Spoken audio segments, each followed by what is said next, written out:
Well, welcome back to Oulton Park, everybody, for our second and final race coming up this weekend for the GT Cup Championship before we pack everything away and head towards Silverstone and the Grand Prix circuit in around about a month's time. Now, in the race earlier on today, we saw problems for Paul Bailey in the Brabham, fuel issues with that car, which prevented it from even taking the start of the race. It only came out and did one lap, but the sad news is they have not been able to solve those fueling issues with the Brabham, so it is withdrawn for this weekend now. There are also problems for Steve Burgess with the Radical, who had, I'm not sure whether it's a puncture or a suspension failure on his car, which brought him into the pits at the end of the first lap when he qualified on the outside the front row of the grid. But I've just seen the Radical flash its way out of pit lane exit there, so it is going to line up on the grid. However, the other car that retired earlier on today, when it blew the back bodywork off the car for no obvious reason, I heard Jay Shepherd talking about it over lunch, and he knew nothing about it until the bodywork just disappeared off the car as he was heading up Clay Hill.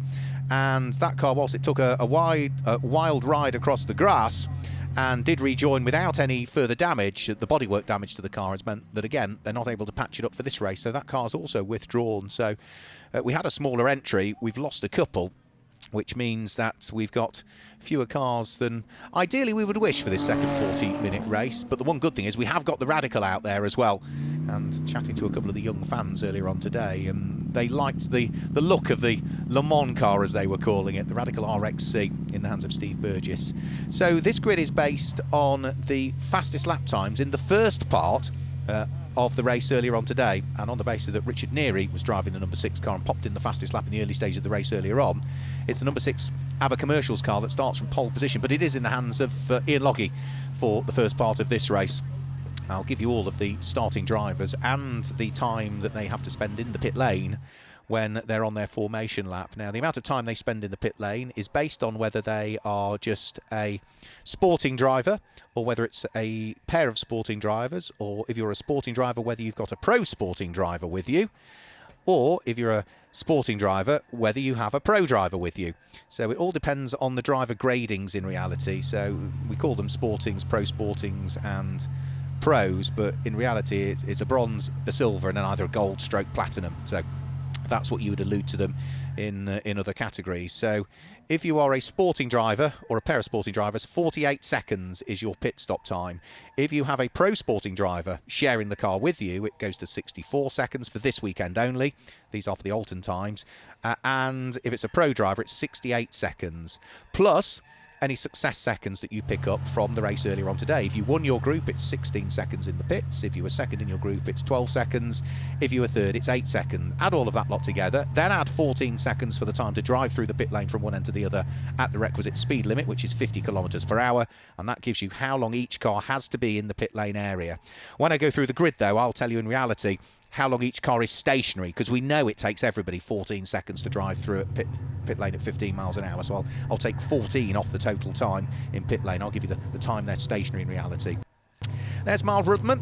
He had a good run earlier on today, was hoping to finish on the overall podium, but the number 12 car came through to finish in what was 4th position overall. Good to see Miles back in the championship, and for Miles Rudman, that's still his best result of the championship season so far in this slightly reduced entry list for this weekend. Charlotte Gilbert and Tom Rawlings had another good result earlier on, despite Charlotte having a spin at Druids and just managing to park the car sideways into the Recticel barrier. It's so light damage, all it did was bend the wing mirror around in reality. There was no other obvious sign of any damage to that car at all, and all the team did during the pit stop when Tom jumped on board was pull the wing mirror back out and off it went. Michael Orant, who for this weekend is sharing with Tom Holland, they had a good result earlier on, Paddock Motorsport. Group GTH lesser represented this weekend, but they did claim the win in that group. That would be their first Group GTH win of the championship season. And for Michael, who's had now 3 different drivers share with him so far this season. We saw Jake Poole in the car at Donington Park and at Brands Hatch. Adam Hatfield was in the car at Snetterton. It's Tom Holland for today. Steve Burgess is looking to try and actually get some championship points on the board. You know, Steve, who has been racing since he was a young lad and is a multiple champion in radical racing, has had no luck at all this season at Donington Park. The car expired and it was an engine that went bang, so they scored no points at Donington Park. They non-started and didn't finish, and that was it. You know, they had to buy a brand new engine. So Donington Park, 0 championship points. Put a brand new crate engine in it for Brands Hatch, and then he had the off when the rear suspension failed heading in towards Hawthorn, which caused huge damage to the car. It didn't do the circuit barriers much good at all, and that was that car in out, because that was in qualifying, so no championship points there. Qualified on the front row of the grid earlier and was going well for the first half a lap until suspension issues again with the car. So he is now, what's this, 14 races in and hasn't got a single championship point on the board so far at the wheel of that Radical. So off they go on their formation lap, 40-minute race. Let's guide you through the grid, the starting drivers and their time that they spend in the pit stop. Ian Logie starts the number 6 Aber Racing Mercedes from pole position, stationary in the pit lane for 64 seconds come the pit window, and alongside is Warren Gilbert, who starts 64 seconds for that car. Charlotte Gilbert is next up on row number 2, 76 seconds for that car, because Tom Rawlings is a pro sporting driver, so it spends extra time in the pits and has some success seconds. And then next up is Miles Rudman in the Team Parker Porsche, who's got 56 seconds to spend in the pit lane. As we move on to the next row of the grid, which is row number 3, Michael Arant starts 80 seconds when he hands over to his teammate Tom Holland for this weekend, and alongside is Chris Murphy, who's just got the standard 48.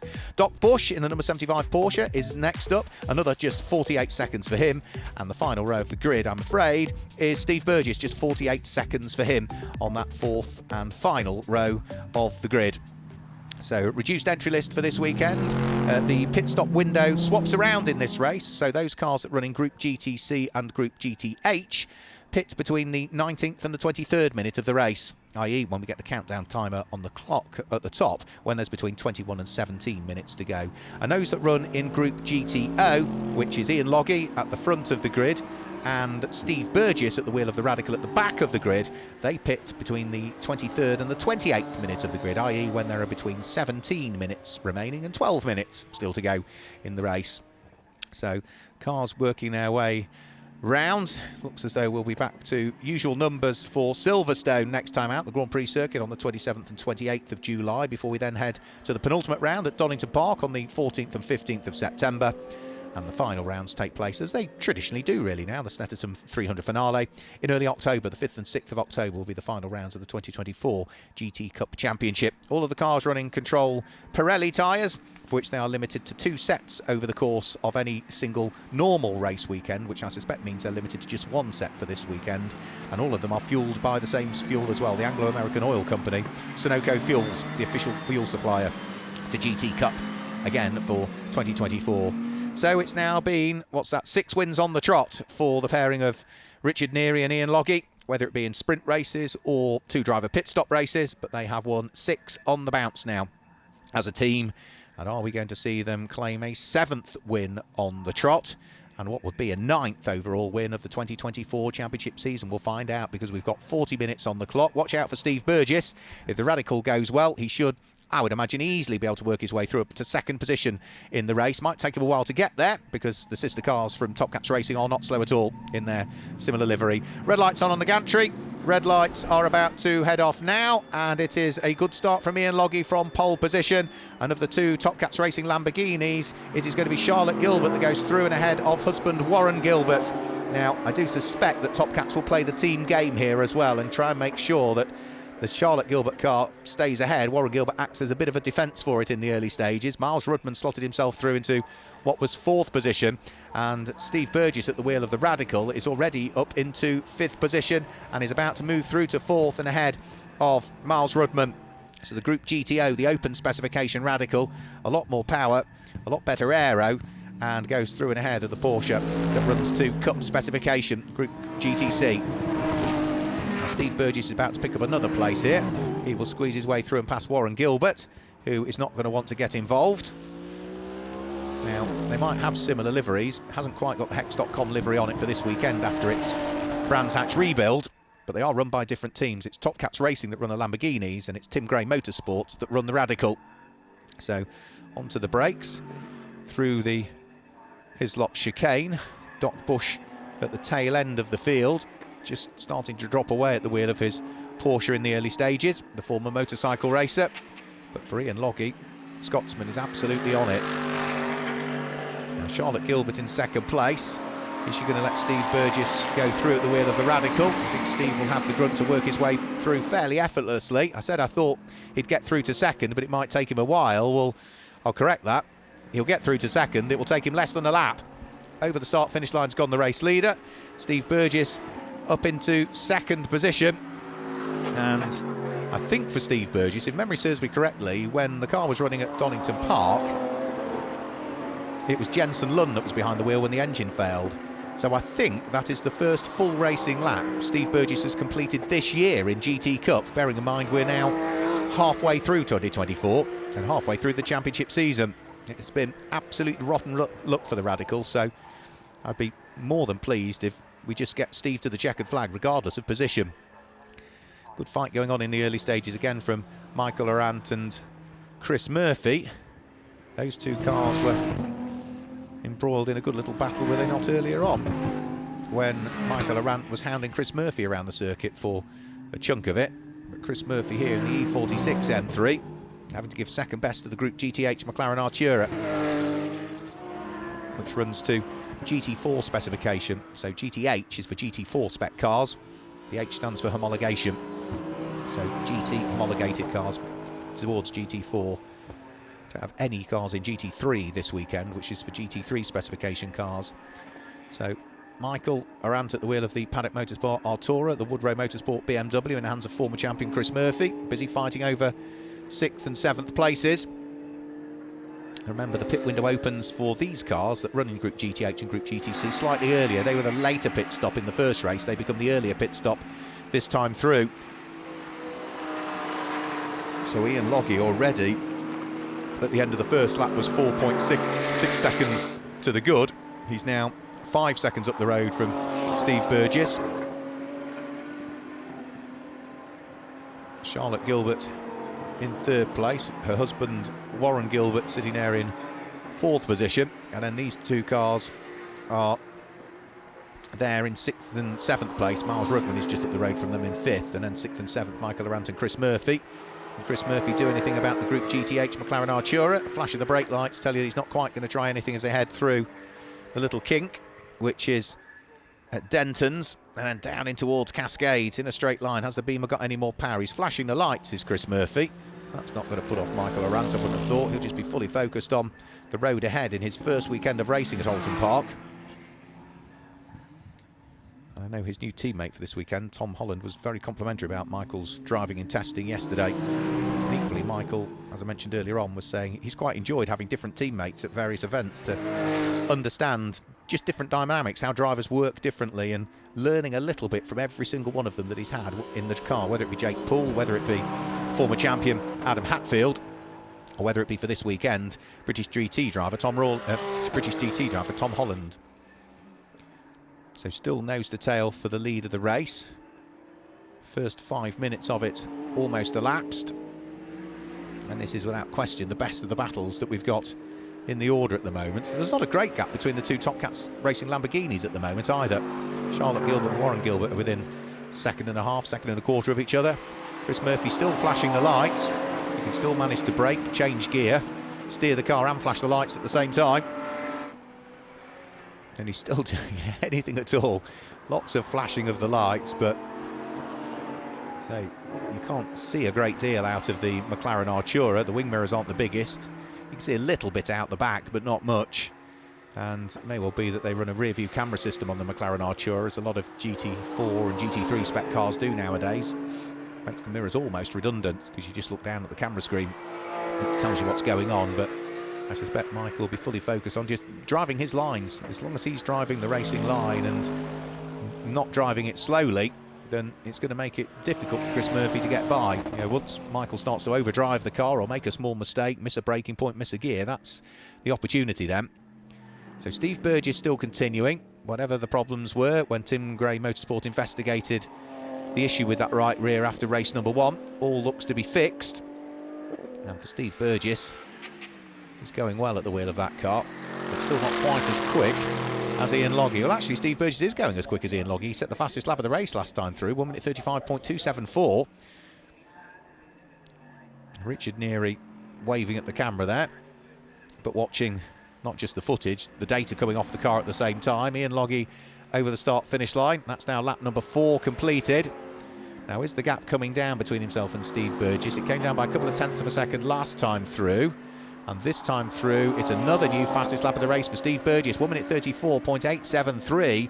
The gap is now down to 4.3 seconds from first to second place. So, now, bearing in mind Steve Burgess will stop in the pit lane area for 48 seconds. And the car that leads the race, which is Ian Logie, that will stop for a shorter period of time in the pit stops. That will stop for what will be 64 seconds. That tells you as long as Steve Burgess is within touching distance of the McLaren, he should stand a good chance of inheriting the lead of the race through the pit stops. Whether he can then hang on to it for the end of the race, we'll have to wait and see, but he knows he is going to gain 16 seconds over the Mercedes in the pit stops.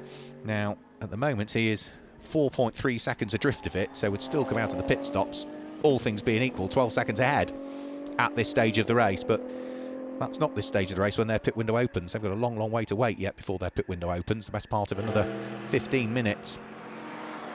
So Steve Burgess has eased his pace a little bit on this lap. So I think the lead advantage between Ian Logie and the number 6 Mercedes and the chasing Radical might just come out again this time through. So over the start-finish line, that's now 5 laps completed. That's a 1 minute 35.2 almost from the race leader, and it's a 1 minute 35.4 almost from second place. So it comes out by 0.2 of a second, so 4.3 becomes 4.5 seconds from first to second place. They're not going to have the same troubles with traffic because of the smaller entry for this weekend and the fact that we've lost a couple of cars, the Brabham and the Lotus, with technical issues. It also means that because we've got fewer starters now in Group GTO, that won't score full championship points, I don't think. You need a minimum of 3 in the group for full championship points. You do. So as we've only had 2 starters in the group, it's not 25 for the win, it's only 18 in Group GTO. And bouncing over the curve goes Steve Burgess. Ian Logie, though, in the lead of the race, is on a quick one. We still have got Michael Arant doing a really good job of keeping Chris Murphy's BMW E46 GTR behind. So Chris cannot, at the moment, find anything to unlock what would be 6th position from the McLaren Artura that lies ahead. Still busy flashing the lights, but that hasn't worked so far, Chris, over the course of the previous 5 laps. But not for want of trying as far as Chris Murphy is concerned. And if he still sticks behind that McLaren for much longer in the race, it won't just be things like new sets of tyres that they'll need on that on that BMW. It'll be a new headlight switch as well. So up towards Britain's, bouncing over the curbs once more. You see a little bit of grass pickup in the radiator ducts of that BMW, but not sufficient to cause it to overheat, I wouldn't have thought. Now, again, the flash of the lights and heads in towards his lots, but Chris is just not close enough. Needs to edge up another couple of car lengths at least to have an opportunity of trying to squeeze his way through. We've had the first quarter of this race already. So remember, for today's format, rather than the usual 50-minute races that we have, they're reduced to 40 because of the compressed format of a single-day race meeting. It also means that the success seconds and the driver pairing seconds you spend in the pit lanes are also condensed because they calculated over a 50-minute race, so because we're 40 minutes they are slightly less. What was it, 12 seconds for a group win rather than usual 15, something like that. So through and over the start finish line comes this fight still for 6th and 7th position. The gap between the pair of them comes out a bit more that time through, so Chris Murphy was 2.5 tenths, quarter of a second slower than Michael Arant that time through, so the gap is up to 4 tenths of a second. The gap between the race leading Mercedes and the Radical is going out as well. It's gone from 4.5 seconds to almost 6 now. So Steve Burgess and the charge to try and close in on the race leader, not quite working just as yet, and that's largely because Ian Logie sets the fastest lap of the race, not on the lap he's just completed, but on the one prior to that he did a 1 minute 34.455. 1:34.455, and that is quicker than the fastest lap of the race we had earlier on today. It's 1:34.877 that Richard Neary set as the fastest lap in race number 1. So Ian Logie has gone even quicker in race number 2. So the two Top Cats Racing Lamborghinis still pretty much together as well. Charlotte Gilbert with her husband Warren Gilbert not too far behind. But Warren Gilbert will be looking to maintain, when we get back to the sprint races, his dominance in what is the sprint challenge, where you accumulate points just in the sprint races. He's also in the sporting challenge, leading that, which is for sporting drivers that run in the pit stop races. And for Charlotte Gilbert, his wife that lies ahead at the wheel of the number 2 car, the focus there will be to maintain the overall championship lead in the leading Group GTC. And Group GTC this weekend is scoring full championship points, so it's 25 points for a win for any car in Group GTC because of the number of starters we've got this weekend, whereas for others, I say it's reduced points, maybe just 18 for the win. So this all is playing very nicely into the hands of Top Cats Racing with Hex.com. So the two cars, the sister cars from the team, over Hilltop and in towards the braking area for Hislops. Warren Gilbert, I suspect, will just hold station. He knows that when he hands the car over to Fraser Fenwick, that car is likely that he's driving the number 3 car to go ahead of the sister car, because they will be stopping for a shorter period of time, 12 seconds shorter. Michael Arant and Chris Murphy, both of those cars circulating together. Michael Arant will have to remain stationary for 80 seconds come the pit stop. Chris Murphy will remain stationary for 48, so he should get a good advantage over the McLaren when those cars pit, which will be in about 5 minutes time, potentially 5.5 minutes, something like that. So when there's 21 minutes remaining, that's when the first of the pit windows opens. So that's any cars that then run in Group GTC, which Chris Murphy does, as does Miles Rudman in the Porsche, Doc Bush in the Porsche, the two Lamborghini Huracans from Top Cats Racing, they all run in Group GTC. And the car in Group GTH, which is the McLaren Artura, that can also stop when there's 21 minutes to 17 minutes remaining in the race. So up towards Lodge, this is going to be lap number 8, about to be completed. The gap between the pair of them was almost a second on the previous lap. It's been halved this time through. Chris Murphy setting his best individual lap of the race so far, a 1 minute 44.434. compared to the 1 minute 44.9 from the McLaren Artura ahead. Miles Rudman still sits there in 5th place at the wheel of his Team Parker Racing prepared Porsche. So he finished earlier on today in 4th place, which was his best result of the season so far. Still finished 3rd in the group, however. So the technical team at GT Cup looking to try and balance the performance of the Porsches against the Lamborghinis. That's why an extra 10 kilograms of weight has been added to the Lamborghinis for this weekend. And Miles Rudman is still sitting there 3rd in the group at the moment, pushing hard at the wheel of the Cup spec Porsche.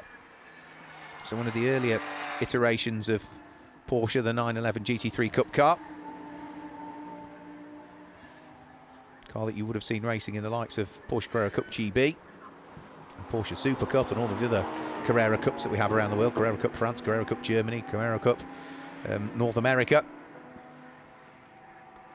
Whereas Doc Bush's car is a slightly newer generation of it, but has already been placed a lap down by Ian Logie. So this lap from Ian Logie is not quite going to be as quick. He'd open up now a 7.1 second gap between himself and Steve Burgess in the Radical, who was in the background of the shot, wasn't he, when the gap was around about 4.5 seconds, but has now disappeared out of camera view when we pick up on the Mercedes.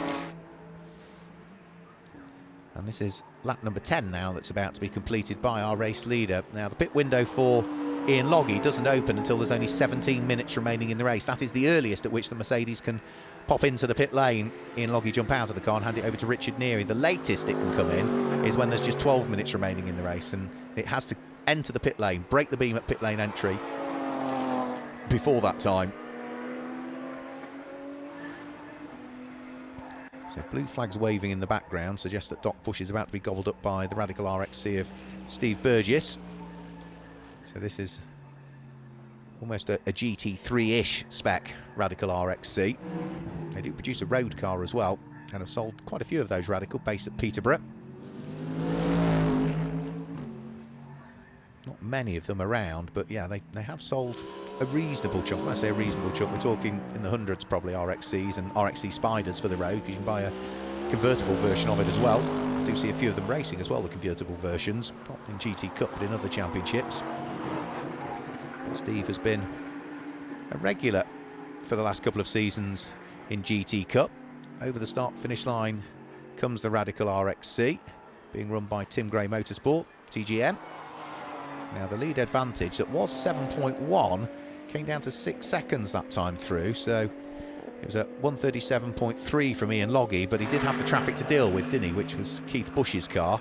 Steve Burgess has had that same traffic to deal with this time through, and therefore that's lost him a little bit of time both through the first and the second sectors, so I think the gap might end up being about what it was. So it's come down from 7.1 to 6. It might be back to about 7.1 by the end of the lap, but there's more traffic again on this lap for Ian Loggy to deal with, and that is the squabbling cars with the flashing of the lights still going on from Chris Murphy fighting away with Michael Arant. Now Chris Murphy did not make it easy for Richard Neary to lap him last time through, because again he didn't want to give up track time and lose a great deal of time letting the race leader through. He's done the same again here as Chris Murphy. It's not a criticism at all, it's more of, yeah, absolutely, it's up to the quicker cars to find their way past the slower cars, and why should Chris Murphy give up time relative to the car that he's been battling with all race so far to let the quicker car through? Absolutely you don't. They should be able to pick their way through and past you, and when you've got a big enough gap, Ian Loggy can just afford to bide his time, which is why you saw that flash of the brake lights going round through Denton's. Ian Loggy realising, no, I'm not going to be able to get through there, he's not going to let me, so I'll have to bide my time and squeeze my way through somewhere else. Does mean that that gap that was from 7.1 down to 6 has now got back to 7.5, as Steve Burgess had the traffic to deal with on that lap. I think it might come back down again on this lap, because Ian Loggy has had the traffic to deal with this time through, and it just keeps bouncing around, doesn't it, that gap from first to second. But as long as Steve Burgess is within touching distance of Ian Loggy, that's all he needs to do, because he will well know that the car ahead of him is going to be stopping for a shorter, for a longer period of time relative to him. Was it 16 seconds, did I say? So there goes Steve Burgess. Yeah, 16 seconds less he will be stopping come the pit window, and the first of the pit windows is now open, so any cars in Group GTC and Group GTH could dive for the pit lane should they wish, and that could include both of these cars here.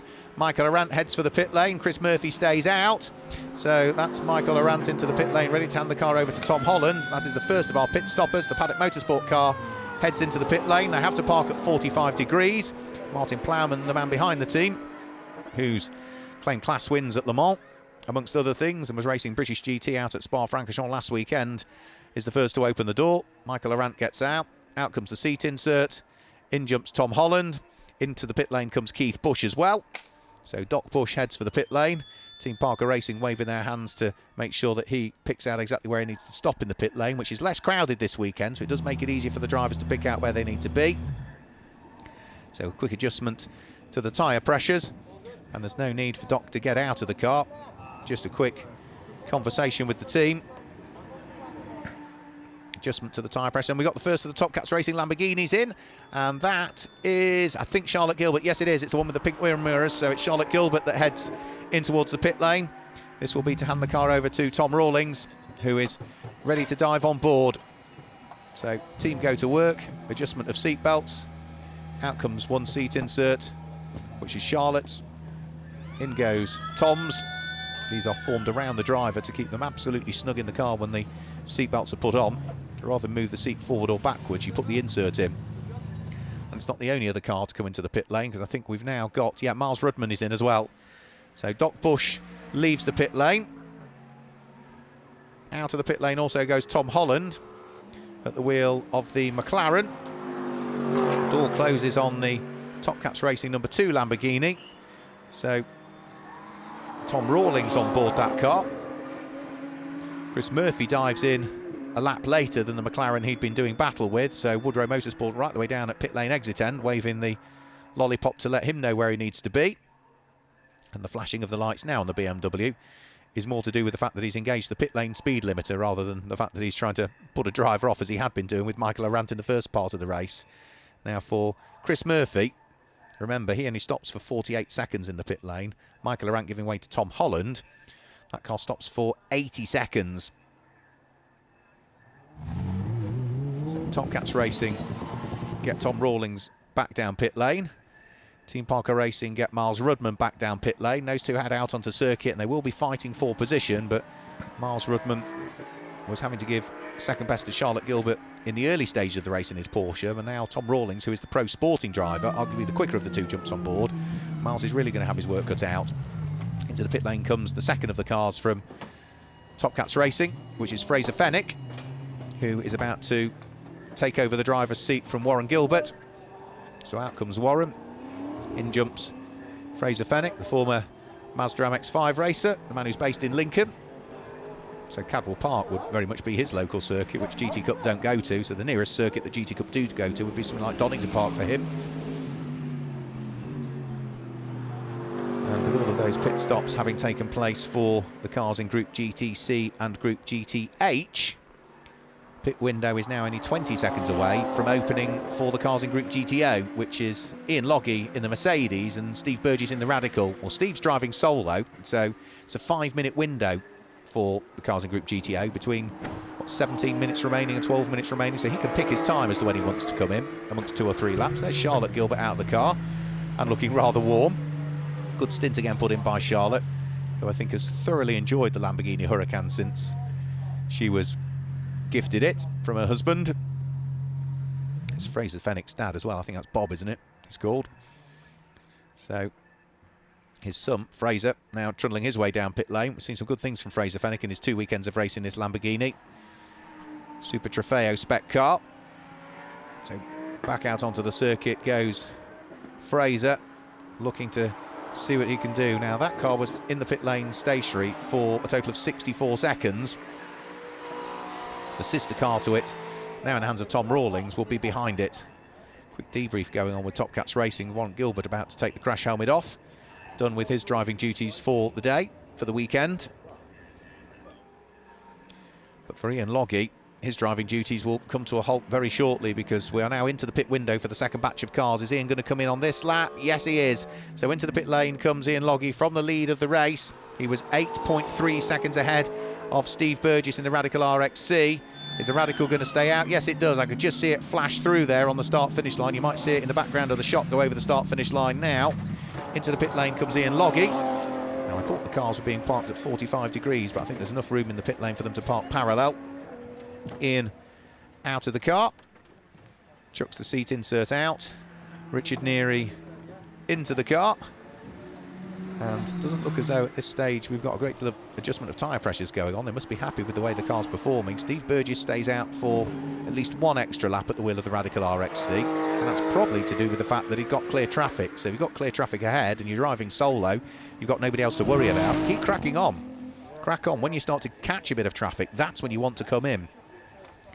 So this Mercedes will be in the pit lane area stationary for 64 seconds in reality. And then, of course, we know there's an extra 14 seconds to be added to that, which is the amount of time it takes to drive down the pit lane from one end to the other. Add the two together, that's the amount of time the car has to be in the pit lane area. Steve Burgess, though, he's carried on for 1 extra lap. He should be able to come into the pit lane, remain behind the wheel of the car, so there's no driver change to do there, so there's less to go wrong with a pit stop when you're driving solo, because you just remain at the wheel of the car. When you're undoing seat belts and taking seat inserts out, having to put seat belts back on again, window nets over, there's more opportunity to make a mistake. And Team Abbott Commercials, as ever, have serviced their car as quickly as possible, but Steve Burgess should be able to be in to the pit lane and out and potentially still have the lead of the race. So into the pit lane comes the man from Nottingham. So again, very much Donington Park, his local circuit. Tim Gray Motorsport ready to receive the Radical RXC. So quick adjustment to tyre pressures being done. As you see, Steve just remains behind the wheel of the car. There will be some radio communication going on. You can see him I think just suggesting let's clean the radiator ducts out. If there's any grass in there or any pickup or any debris, let's pick them up. If the engine temperatures are anywhere near heading north, let's get all of those radiator ducts cleared out. Now, he needs to be out of the pit lane before this car, now in the hands of Richard Neary, comes back through and over the start-finish line. Son Sam usually acts as team manager for the weekend, but Sam is out racing in the Spa 24-hour this weekend over in Belgium. So he's not here at Oulton Park to act as TM. So another team member steps up. And where is the Radical going to feed out? Now, the Mercedes wasn't parked at 45 degrees. They could fire that up and get that straight back out of the pit lane.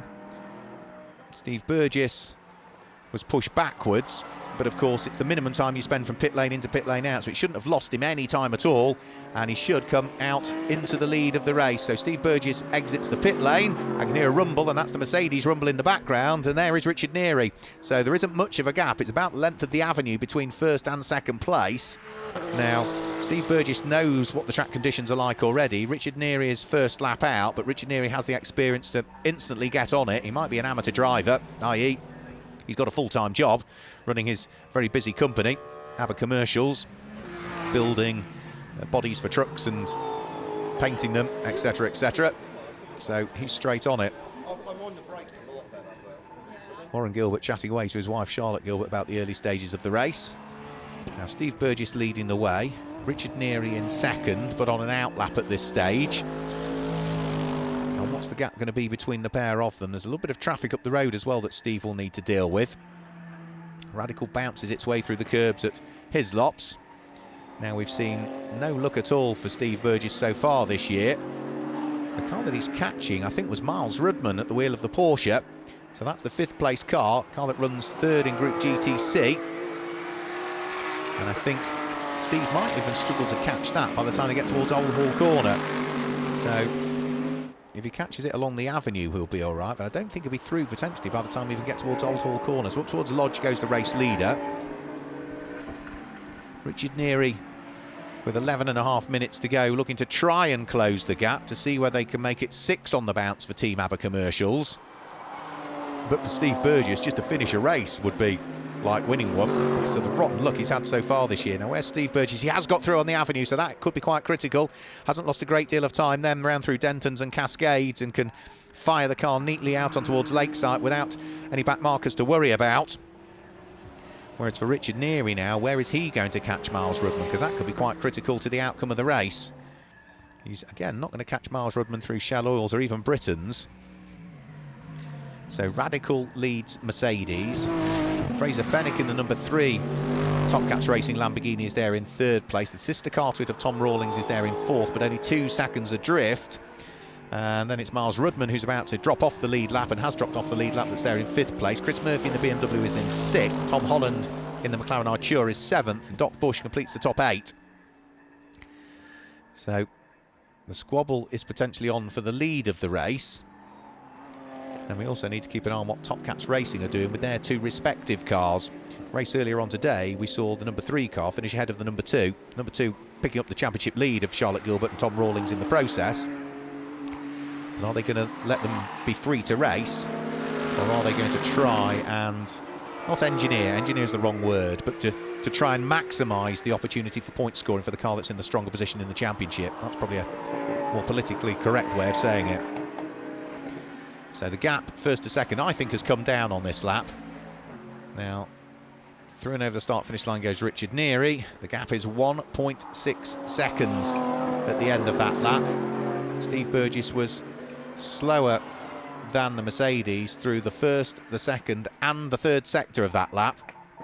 So Richard Neary is edging up towards the coattails of the Radical, but of course as soon as he gets close to it, it will affect the aero on the front of the Mercedes. So what can he do, and what can Steve Burgess do just to try and make sure he positions his car where he wants it to be and makes it as difficult as he possibly can for Richard Neary, because it's not just for the lead of the race, it is for the winning Group GTO as well. So both of these cars run in the open class. Bouncing again over the curbs through the Britain chicane go the leading pair. The Mercedes almost a little bit sideways mid-corner as it bounced probably a bit too much off the curb. Totally different soundtracks to the car as well. Much deeper rumble for the Mercedes. far lighter noise from the Radical engine. And the gap between the pair of them on this lap has remained pretty much static through the first sector of it. Both did 23.3 seconds through the first sector. Steve Burgess was a little bit quicker through the second sector, maybe a quarter of a second quicker. So the gap could be up to something like 1.8, depending on how quickly they match each other for pace through the third sector of the lap, which brings them from Clay Hill back to the start-finish line. So over the start-finish line, onto the 20th lap of the race goes Steve Burgess. It's certainly going to have come out from 1.6 seconds. It's up to 1.9, nearly 2 seconds this time through. So Richard Neary not quite as quick as Steve Burgess. The gap first to second coming out. It's a similar gap back actually from third to fourth as well for the two Top Cats Racing Lamborghinis. Fraser Fenwick setting the best lap that the number 3 Lamborghini has done in the race so far, going slightly quicker than Warren Gilbert did, went at 38.1, and he was about a quarter of a second quicker than the sister car in the hands of Tom Rawlings. Fraser Fenwick's pace, he's a sporting driver, he's not got a great deal of experience driving Lamborghini Super Trofeo cars, whereas Tom Rawlings has been in for the whole season. He's a pro sporting driver, and Fraser is matching him for pace. Impressive stuff. Now, lead advantage this time through has come back down again through the first third of the lap. Richard Neary was about a quarter of a second quicker, so it's going to be down to about 1 3/4 seconds again. And for Steve Burgess, there's more traffic again that needs contending with, which is going to be Doc Bush at the wheel of the Team Parker Racing number 75 Porsche. Now, where is he going to catch that? If he catches it at Druids, that's probably the worst possible place to catch it. He's going to catch it, yeah, just at Druids, and that's going to compromise his speed through Druids. He needs to make sure he maximises the overtaking opportunity on the exit of the corner. Richard Neary will head through Druids at absolutely flat-out pace and isn't compromised with him overtaking the car. So that was just traffic in the wrong place at the wrong time for Steve Burgess. So what was a 1.9 second gap is going to dwindle down to not a great deal at all as they come over the start-finish this time through. Richard Neary hot on the heels of the race leader. The gap comes down by 1.3 seconds that time through, down to just 0.6 of a second between the pair. The race is on for the lead of the race, and we've got just over 6 minutes of the race to go. So down through Cascades, we're on lap number 21 this time through, and again Richard Neary that little bit quicker than the Radical through Cascades up towards the braking area for Island Bend. There's no real overtaking opportunity here in these big GT3 cars and the GT Open Spec cars. Steve Burgess misses the apex at Shell Oils, and that is half an opportunity for Richard Neary, but Steve Burgess gets a little bit more momentum coming off the corner, and despite the small mistake of missing the apex at Shell Oil, still hangs on to the lead of the race, leaps over the curbs as they head round through Britons. You're going to have to be very brave on the brakes to try and sneak your way through here, Richard Neary, because I think you may be just a bit too far back. No, he knows he is, so he just sits behind the Radical as they turn their way through Hislops.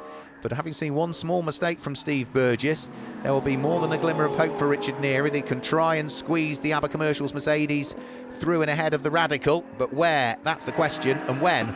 That's the even bigger question, because we've only got 5 minutes just over of this race to go. So through Druids, lap number 22 will be starting next time through. We only squeezed 24 laps out of the race earlier on today, so there's not a great deal of time for Richard Neary to see if he can try and make it 7 back-to-back wins for the Mercedes. Over the start-finish line, 21 laps now completed, 5 minutes to go, and for the moment, the lead advantage still hovering around half a second. It's come down by another 10th. So that was a 37.0 from the race leader. It was a 37.9 almost, just under, from Richard Neary in second place. Along Lakeside, does the Radical have a straight line speed advantage over the Mercedes or vice versa? No, they pretty much match each other for pace. Up towards Island Bend, no sign of any brake lights from either there as they take that corner pretty much flat out. And then this was where Steve Burgess just made the mistake last time, didn't quite hook the apex. He's taking a subtly different line again. Maybe that better suits that wider line, the Radical, round through the bank section at Shell Oils. But Richard Neary is now right on the tailpipes of the race-leading Radical RXC as they propel themselves over Hilltop again for the 22nd time this time through. And again, there's more traffic up the road that we'll need contending with before too much longer.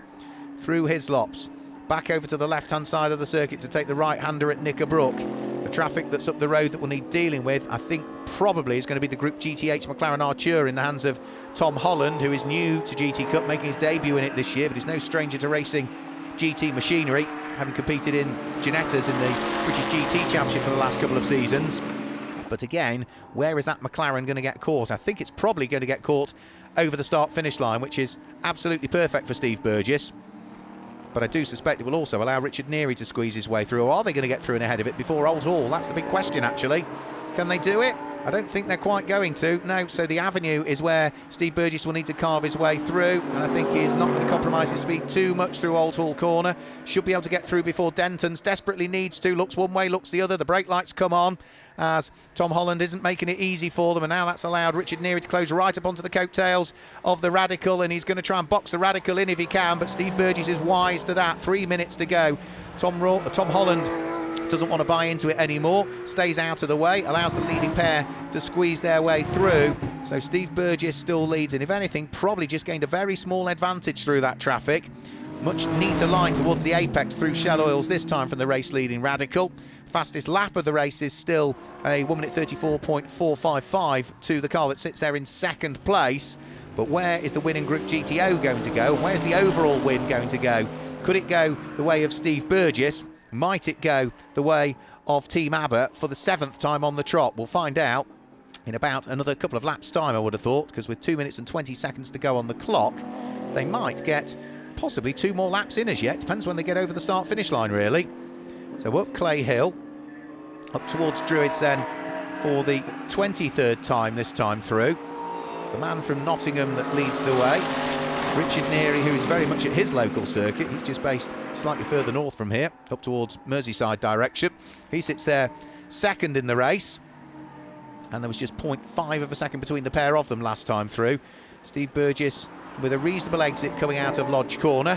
1 minute and 45 to go, so they're on to their penultimate lap of the race, because that was 1 minute and 37 seconds it took, so it's going to be about 7 or 8 seconds left on the clock when they come over the start-finish line next time through. And for Steve Burgess, he's got such a slender gap, he can't afford to back off at all to try and make sure that this is the last lap. If he could back off by 5 or 6 seconds, it would be, but he can't. Not when he's got absolutely a Mercedes in his shadow at the moment. So along Lakeside, we're going to get 25 laps out of this one. We got 24 laps out of the race earlier on today, so slightly quicker pace. Steve Burgess, this is where, again, he's seemed to wash wide for a couple of laps. He seems to hook the car back into the apex now, so it's probably worked out where he was losing the time there. And again, up towards the braking area for Britons. Fire the car out of the corner, over hilltop and back downhill in towards the braking area for the Hislop chicane. Radical leads Mercedes, nothing in it between the pair of them. Through the first sector of this lap, about 0.2 of a second quicker was Richard Neary, so the gap was down to about 0.4 of a second. Over Clay Hill is where we get what the sector times are through the second sector of the lap, and they absolutely, within 0.003 of a second of each other, match each other for pace through the middle sector of the lap. Nothing in it. 47.008 from Steve Burgess, 47.011 from Richard Neary. So the gap arguably might just come down a shade on this lap. So it was 0.6 of a second. It could be down to something like 0.4, but Richard Neary makes a mistake coming out of Lodge Corner, runs a little bit wide, bounces over the curbs and the green concrete as well, and the gap all of a sudden comes out to 0.7 of a second as they head on to their final lap of the race this time through. Remember, we have already had 6 wins on the trot for the Team ABBA Racing Mercedes, and for Steve Burgess, here we are at what is it, round 14 of the championship. He has not scored a single championship point yet because of either engine failure in one race or a big crash at Brands Hatch, which meant that the car was not out at Snetterton because it couldn't be repaired in time. So it could be, from what has been the most difficult season of racing for Steve Burgess since he started as a very young man, to possibly being a win first time out in reality. The first time he sees a checkered flag, the first time he does more than one racing lap this season, it could be a win. Or might it be, because Richard Neary isn't done as yet. Over hilltop, in towards the braking area for Hislops for the final time. Is he close enough? No, he's not. Radical will still lead as they head through the right-hander, then the left-hander at Hislop chicane, back up towards the right-hander at Knickerbrook, and now time opportunities and overtaking opportunities are running out. But there is traffic up the road, which gives a glimmer of hope still to Team ABBA Racing and Richard Neary. here at round 14 of the championship, but are they going to catch the car of Tom Rawlings? I don't think they will by the time they get towards the checkered flag. So as long as Steve Burgess gets a good entry and a good exit coming out of Lodge Corner, he will be on course to see the checkered flag for the first time this season, after such a troubled season that has been so difficult to soak up not just the disappointment, but all the financial issues that come with it in racing. Steve Burgess comes through to win round 14 of the GT Cup Championship, and Richard Neary and Ian Logie will finish in second position. Brilliant racing from them both, just 0.8 of a second separating the pair of them in the end. Over the start-finish line, next car to take the checkered flag will be the car of Tom Holland, started by Michael Arant. That car will finish in 7th place, winning Group GTH once again this weekend with the reduced numbers that we've got in the entry list. But for Steve Burgess, I'm chuffed for Steve, because it really has been a tough season. I'm sure Jensen Lunn, who'll be watching at home, will be pleased as well. And particularly with what happened in the race earlier on today, with all of the problems, forget the problems at Donington, the engine failure, forget the big crash in qualifying at Brands Hatch. He was on the front row of the grid and only did half a racing lap earlier before the car expired, and he limped it into the pit lane with issues. So really pleased for Steve. But equally as much, another strong performance from Team ABBA as well, with Ian Logie and Richard Neary doing the business once more. And it's been a tough weekend, or a tough and busy week for Team ABBA as well. What with their car being involved in an incident at Spa-Francorchamps last weekend, had to be repaired back in the workshop, and then they got to bed at 2 o'clock this morning having changed the engine in the car. A win in a second isn't a bad result for them either. Still awaiting the arrival of the next car over the start-finish line, which is only now heading towards us. So the 3rd place car is Fraser Fenwick and Warren Gilbert, and then the 4th place car will be the car that, if I've got the maths right, will be leading the championship as we leave Oulton Park and head towards Silverstone. It will be the Lamborghini with the pink wing mirrors, which is the Charlotte Gilbert car, and Tom Rawlings brings it towards the start-finish line to finish in what will be 4th position. 5th place will be Miles Rudman, with Chris Murphy next up. Then the McLaren Artura and Keith Bush will be the last of our finishers. But we can confirm those results for you very shortly indeed for round 14 of the 2024 GT Cup Championship. Steve Burgess claims the win from Richard Neary and Ian Logie by only 0.8 of a second, as it was in the end. And then in 3rd place, the win in Group GTC went the way of Warren Gilbert and Fraser Fenwick for the 2nd time today. Charlotte Gilbert and Tom Rawlings were 4th, but they should still have the championship lead as we head towards Silverstone. And Miles Rudman was there in 5th place, ahead of Chris Murphy, who was 6th. The winning Group GTH went the way of the number 11 McLaren of Michael Arant and Tom Holland with their Artura. And Doc Bush, sadly, was the last of the finishers. Only 8 cars in that 2nd race because of the problems that befell cars in the race earlier on today. So that is it for the GT Cup Championship here at Oulton Park. We'll be back with you at Silverstone on the Grand Prix circuit on the 27th and the 28th of July, when we are promised a solid entry list and a few guest cars joining us for that one as well. So that's it from Oulton Park. Thanks for joining us. We'll see you at Silverstone in a month's time. Goodbye.